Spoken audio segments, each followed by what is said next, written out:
شعور بخشا؟ کس نے تجھے چلنا سکھایا؟ کس نے تجھے بولنا سکھایا؟ کس نے تیری چھاتی میں زور رکھا؟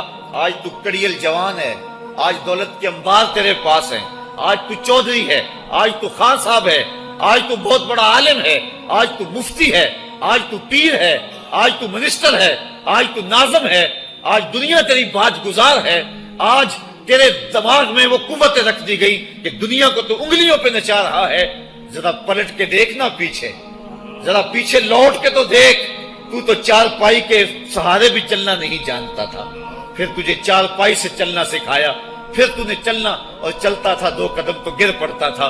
ذرا ماضی کی طرف پلٹ کے دیکھ، اور تو بھول گیا رب کو جس نے تجھے اتنا کچھ دیا۔ چل ماضی کی طرف پلٹ کے نہیں دیکھنا، مستقبل کی طرف ہی جھانک کے دیکھ لے۔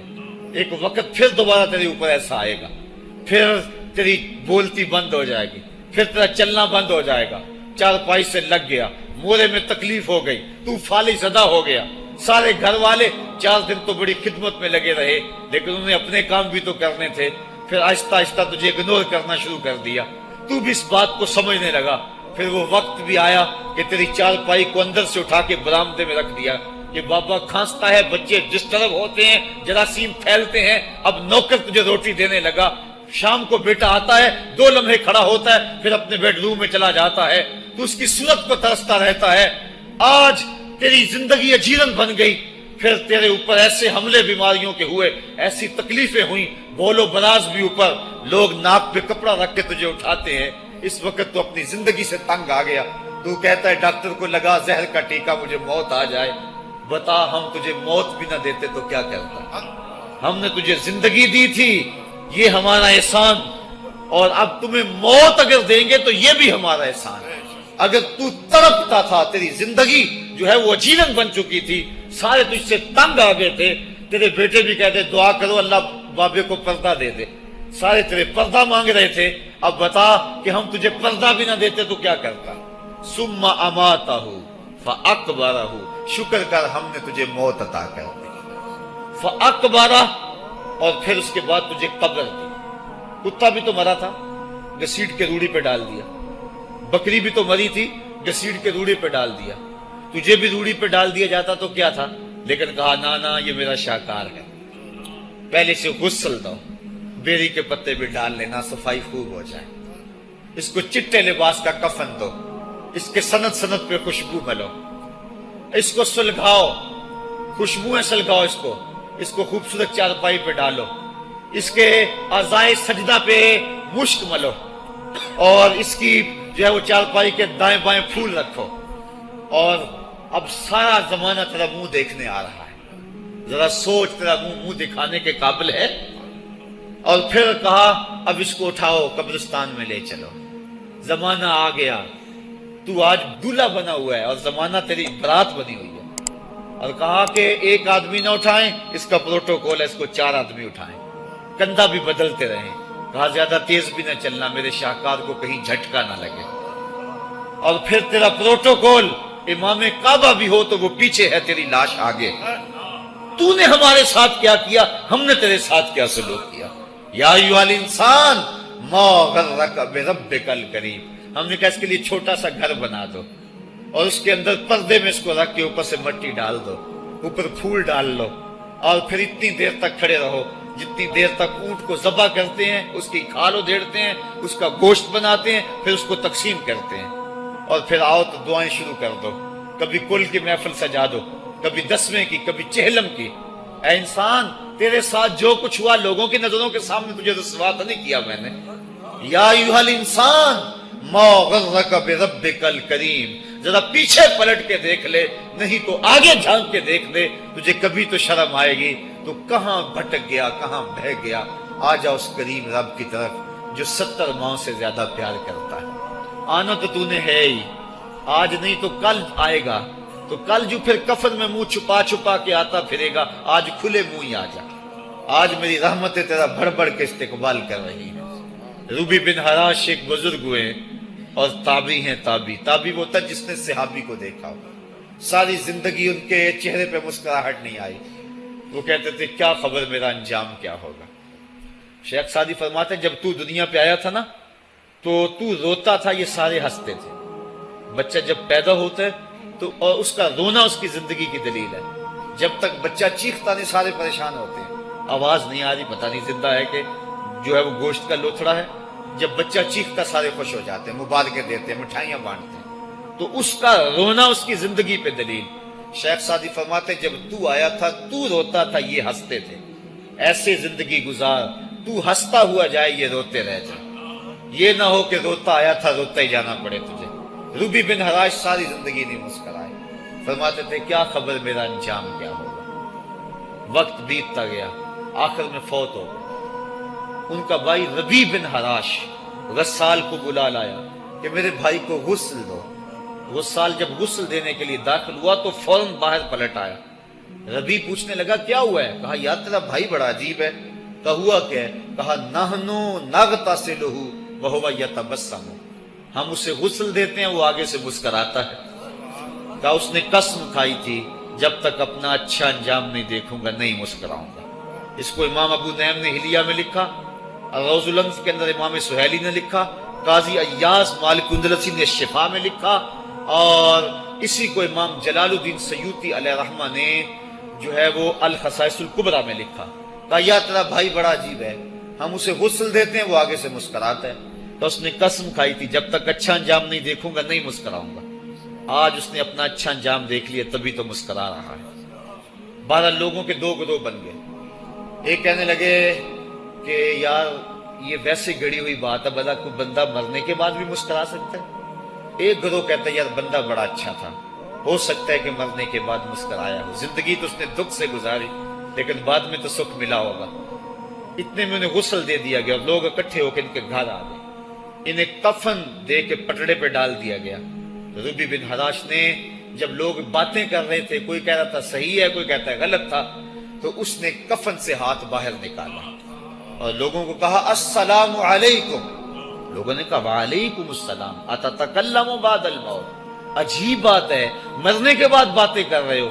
قال نعم اتکلم بعد الموت, کہا ہاں ہاں میں مرنے کے بعد ہی باتیں کر رہا ہوں. عرش فرش تے بانگا ملیاں تے مکے پہ گیا شور, بلے شاہ سا مرنا نہیں تے گور پیا کوئی ہور. فَلَنُحْيِيَنَّهُ حَيَاتًا طَيِّبَةً, ان کو حیات طیبہ بخش دی جاتی ہے جو اللہ کے نام پہ اپنی زندگی گزار دیتے ہیں. میرا رب کہتا ہے کہ میں ان کو مرنے نہیں دیتا, ان کو ستھری اور پاکیزہ زندگی دیتا ہوں. اور اقبال کہتا ہے فطرت ہستی شہید آرزو رہتی نہ ہو, خوب تر پیکر کی اس کو جستجو رہتی نہ ہو. موت کو سمجھا ہے غافل اختتام زندگی, یہ ہے شام زندگی صبح دوام زندگی. تو کہا ہاں ہاں مرنے کے بعد باتیں کیا ہوں.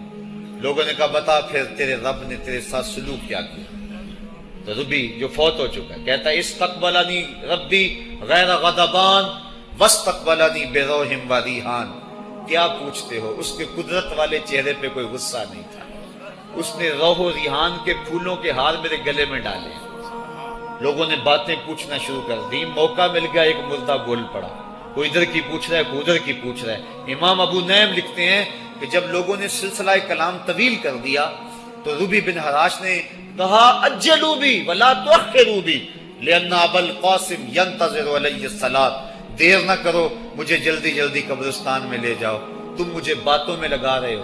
امام الانبیاء میرے جنازے کا انتظار فرما رہے ہیں. لوگوں نے جنازہ پڑھا اور اپنے گھروں میں آنے کی بجائے سیدھا ام المومنین حضرت عائشہ صدیقہ رضی اللہ تعالی عنہا کی چوکھٹ پہ چلے گئے اور جا کے سارا ماجرا کہا. وہ ابھی باقاعد حیات تھیں. کہ ایک آدمی نے مرنے کے بعد یوں باتیں کی ہیں, آپ اپنی رائے بتائیں کہ یہ کیا ہو سکتا ہے. تو ام المومنین رضی اللہ تعالی عنہا نے فرمایا تم کیوں پریشان ہو گئے ہو, میرے سرتاج آقا فرما گئے ہیں کانا رجل من امتی یتکلم بعد الموت, میری امت میں ایسے مرد بھی ہوں گے جو مرنے کے بعد باتیں کیا کریں. تو وہ لوگ جنہوں نے اپنی زندگی اللہ کے نام لگا دی اور اس کے ذکر کے نام لگا دی, وہ مرنے کے بعد بھی ابدی اور سرمدی زندگی پاتے ہیں. اور جو لوگ اللہ سے بے بہرہ ہیں, اس کی خشیت سے جن کا سینہ خالی ہے اور دین کا چراغاں جن کے سینے میں نہیں ہے, وہ چلتے پھرتے بھی مردہ ہیں. ان کے سینے میں دھڑکتا ہوا دل تو ہے لیکن تمانیت کا نور اس میں نہیں رکھتے ہیں. وہ دھرتی کے اوپر چلتے تو ہیں لیکن دھرتی کا بوجھ ہیں. لیکن یہ لوگ وہ دھرتی کی چھاتی میں ہیں لیکن دھرتی کا وقار ہے. ان کی قبروں سے بھی زندگی پھوٹ رہی ہے اور ضیائیں پھوٹ رہی ہیں. میں جب بھی کبھی لاہور گیا ہوں تو ایک منظر مجھے اپنی طرف کھینچتا ہے. جب میں دریائے راوی کے اس پار ہوتا ہوں تو میں ایک قبر دیکھتا ہوں جس پہ حسرتیں برس رہی ہیں. وہ بر صغیر کا مطلق العنان حکمران جس کی کے اشارہ ابرو سے ہندوستان کی تقدیر بدلتی تھی، آج چند تاش کھیلنے والی ٹولیاں اس کی قبر پہ بیٹھی ہیں. اس کی محبوب بیوی جو بادشاہ کے پیچھے بیٹھتی تھی اور پردہ پیچھے لٹک رہا ہوتا، بادشاہ کا کوئی فیصلہ اسے ناگوار ہوتا، پیچھے سے وہ کمر ٹھونکتی، بادشاہ فیصلے بدل لیتا. جس کے اشارہ ابرو سے ہندوستان کی تقدیر کے فیصلے تبدیل ہوتے تھے، اس کی قبر بھی ساتھ ہی اندھیرے میں ہے. اور اس کی بیٹی کی قبر کے اوپر زیب النساء کے مقبرے پہ لکھا ہے: بر مزار ماں غریباں، نہ چراغے نہ گلے، نہ پرے پروانہ سوزد، نہ صدائے بلبلے. ہم غریبوں کی قبر پہ کون چراغ جلانے آئے گا، کون پھول ڈالنے آئے گا؟ نہ کوئی بلبل گیت گانے آئے گی اور نہ کوئی پروانہ پر جلانے آئے گا. یہ وہ جو مطلق العنان تھے، یہ ان کی قبر کی کہانی سنائی. اور جب میں دریائے راوی کا کنارہ پار کرتا ہوں تو ایک لوح مزار وہ بھی ہے جہاں جلی حروف میں لکھا ہے: گنج بخشے فیض عالم، مظہر نور خدا، ناکساں را پیر کامل، کامراں را رہنما. جب زندگی ایک طرح کی نہیں ہوتی تو پھر موت بھی ایک طرح کی نہیں ہوتی. جب دنیا پہ رہنے والے لوگ ایک طرح سے زندگی نہیں گزارتے تو ان کی برزخ بھی ایک طرح کی نہیں ہوتی. تو یہ ہیں وہ لوگ جن کی قبروں پہ آج بھی چراغاں ہیں، جن کے نام کا آج بھی تنتنا ہے.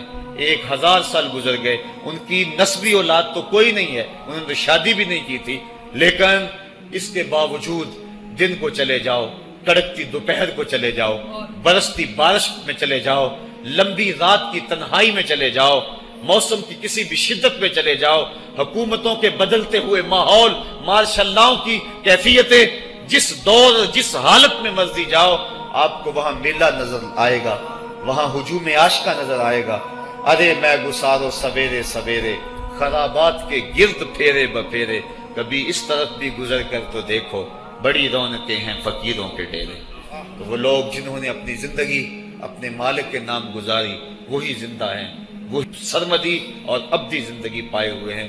صاحبو، اب میرے اور آپ کے پاس سانسوں کا موقع موجود ہے، ورنہ یہ سانسیں تیزی کے ساتھ پگھل رہی ہیں. میں کل امام راضی کو پڑھ رہا تھا، وہ کہتے ہیں، ایک بزرگ فرماتے ہیں مجھے سمجھ نہیں آ رہی تھی ان الانسان لفی خسر کی، کہ بے شک انسان گھاٹے میں ہے. تو میں سوچ رہا تھا کیسے گھاٹے میں ہے، تو کہا کہ مجھے سمجھ اس طرح آئی کہ میں بازار گیا، میں نے ایک شخص کو دیکھا جو پھٹے پہ برف رکھ کے بیچ رہا تھا اور آواز کیا لگا رہا تھا: ارحمو ارحمو من یذوب راس مالہ، اور رحم کرو اس بندے پہ، اگر تم نے تھوڑی بھی دیر لگا دی اور میرے سے سودا نہ خریدا تو میرا جو راس المال ہے میرا وہ بھی لٹ جائے گا، کیونکہ برف تو میری پگھلی جا رہی ہے، اور اگر تم نے خرید لی میری برف تو میرے پیسے کھڑے ہو جائیں گے، اور اگر تم نے میری برف خریدنے میں دیر کر دی تو جو میں نے پیسے لگائے ہیں میرے وہ بھی پورے نہیں ہوں گے. تو وہ کہہ رہا تھا ارحمو من یذوب راس مالہ. وہ کہتے ہیں مجھے ان الانسان لفی خسر کی سمجھ نہیں آ رہی تھی، اس کے اس جملے کو سن کے سمجھ آ گئی کہ انسان جلدی جلدی اپنی سانسوں کو گوا رہا ہے، اسے چاہیے کہ جلدی جلدی ان سانسوں سے کام لے لے، ورنہ یہ سانسوں کی برف پگھل جائے گی اور اس کی یہ پونجی بھی برباد ہو جائے گی. تو صاحبو، میں اور آپ لمحہ لمحہ موت کے قریب ہو رہے ہیں، لمحہ لمحہ موت کے قریب ہو رہے ہیں. آج میں دوپہر کو بیٹھا تھا تو وہ ایک شخص آ کے میاں صاحب کا شعر پڑھنے لگا: دیگر تے دن گیا محمد، اوڑک نو ڈب جانا. تو میری نظر چلی گئی، میں نے کہا ابھی تو 10 بجے ہوں گے، تو میں نے کہا صبح کے 10 بھی بج گئے ہیں اور پھر 12 بھی بج جانے ہیں، پھر ظہر بھی ہوگی، پھر دیگر بھی ہوگی، اور اس کے بعد پھر شام بھی ہو جانی ہے. اب ہم دیگر تک تو پہنچ گئے ہیں، اب شام کے تدلکے بھی قریب ہو گئے ہیں، تو یہ دن ڈوب جانا ہے تھوڑی دیر کے بعد. یہی مثال ہماری زندگی کی ہے. کوئی دوپہر تک آ گیا ہے، کوئی چاش تک آ گیا ہے، کوئی ظہر تک آ گیا ہے، کوئی عصر تک آ گیا ہے، اور کسی کی زندگی کا سورج بالکل غروب ہونے کے قریب آ گیا. صاحبو، پتہ کوئی نہیں کہ ہمارا اگلا قدم کہاں ہے. اس سے قبل کہ کوئی حجت باقی نہ رہے، مجھے آپ کو اپنی زندگی پہ نظر ثانی کرنا ہوگی، اپنے گناہوں کا اور اپنی نیکیوں کا حساب لگانا ہوگا. ایک ترازو تو کل محشر کے میدان میں لگے گا، ایک ترازو ضمیر کی عدالت میں آج ہی لگانا ہوگا۔ ہمیں دیکھنا ہوگا ہمارے پلے کتنے عمل ہیں اچھے، اور جو اچھے عمل ہیں ان میں خلوص والے کتنے ہیں، لوگوں کے دکھاوے والے کتنے تھے، رب کے لیے کتنے عمل کیے اور لوگوں کے لیے کتنے کیے۔ تو پھر ترازو لگا کے ہم نے اپنے اعمال نامے کو آج ہی تولنا ہے اور وزن کرنا ہے، اور اپنی زندگی کو نیکی کا حسن دینا ہے۔ وقت کٹ رہا ہے، زندگی لمحہ لمحہ موت کے قریب ہو رہی ہے، قبل اس سے کہ کوئی حجت باقی نہ رہے، ہم ہاتھ ملتے رہ جائیں، پچھتاتے رہ جائیں تو کیا فائدہ ہوگا۔ بلکہ میں نے تو پڑھا کتابوں میں، علماء لکھتے ہیں قیامت کے دن تو نیکوکار بھی پچھتائیں گے۔ بدکاروں نے تو پچھتانا ہی پچھتانا ہے، نیکوکار بھی پچھتائیں گے۔ بدکار تو اس لیے پچھتائیں گے انہوں نے اتنے گناہ کیوں کیے، تو نیکوکار کیوں پچھتائیں گے؟ جب وہ اپنے اچھے اعمال کی جزا دیکھیں گے تو وہ پچھتائیں گے، ہائے جو چند لمحے ضائع ہو گئے وہ بھی کیوں ضائع ہو گئے، وہ بھی میں نے کیوں برباد کر دیے، وہ بھی راستے پہ ڈالے ہوئے ہوتے۔ تو آج مجھے آپ کو موقع ہے، دیکھیں قبریں، کتنی قبریں جو ہیں وہ ہمارے کتنے ملنے والے، ذرا نظر دوڑائیں نا، آج ہم کتنوں کو کندھوں پہ اٹھا کے قبرستان چھوڑ آئے ہیں۔ حضرت غوث اعظم رضی اللہ تعالیٰ عنہ فرماتے ہیں، جا کے قبرستانوں میں دیکھو کتنے کتنے حسینوں کی مٹی خراب ہو رہی ہے، جو اپنے بدن پہ ایک چٹکی مٹی نہیں پڑنے دیتے تھے، آج ان کا کفن بھی تار تار ہو گیا ہے۔ جو اپنے کلف لگے کاٹن کو سلوٹ نہیں آنے دیتے تھے، آج ان کے کفن بھی ٹوٹ گئے ہیں اور ہڈیوں کے جوڑ جوڑ الگ ہو گئے۔ تو وقت ہمارے اوپر وہ آنے والا ہے، کسی نے آج تک موت کا انکار نہیں کیا۔ میں نے لوگوں کو خدا کا انکار کرتے دیکھا، آپ نے بھی دیکھا، لیکن کوئی موت کا آج تک انکار کرتا نہیں دیکھا گیا۔ موت اپنا آپ منوا لیتی ہے۔ میں اور آپ موت کے بتدریج قریب ہو رہے ہیں، ہمارا اٹھنے والا ہر قدم ہمیں موت کے قریب کر رہا ہے۔ تو قبل اس سے کہ وہ وقت آ جائے اور کوئی حجت باقی نہ رہے اور ہم ہاتھ ملتے رہ جائیں، وقت پر کافی ہے ایک قطرہ بھی آب خوش ہنگام کا، جل گیا جب کھیت برسا می تو پھر کس کام کا، پھر تو پچھتاوا ہی ہوگا۔ آج ہم پچھتا لیں تاکہ زندگی میں حسن نیکی کا آ جائے۔ یہ میری آپ سے درد مندانہ اپیل ہے، گزارش ہے، اور میری آپ سے التماس ہے کہ یہ تھوڑی سی زندگی اللہ نے جو مجھے اور آپ کو ودیعت کی ہے، یہ بڑا تھوڑا سا عرصہ ہے، تھوڑا سا موقع ہے۔ یہ دنیا بوائی کا موسم ہے، آخرت کٹائی کا موسم ہے۔ جو بوائی کے موسم کو برباد کر بیٹھا ہے، کٹائی کے موسم میں اس کے ہاتھ کچھ نہیں لگتا۔ تو آج تخم عمل ڈال لیں، آج ایک بیج ڈالیں گے، کل 70 کاٹ لیں گے۔ لیکن اگر آج کچھ نہ کیا، اپنی سانسیں برف کی طرح پگھلا دیں، تو یہ اس شخص کی طرح ہے جو پھٹے پہ رکھ کے برف کہہ رہا ہے کہ میرے اوپر رحم کرو، اگر تم نے میرے سے برف نہ خریدی تو میرا راس المال بھی لٹ جائے گا۔ ہمارا راس المال سانسوں کی صورت میں لٹ رہا ہے۔ اللہ مجھے آپ کو اپنی رحمتوں کا حصار عطا فرمائے۔ وآخر دعوانا ان الحمد للہ رب العالمین۔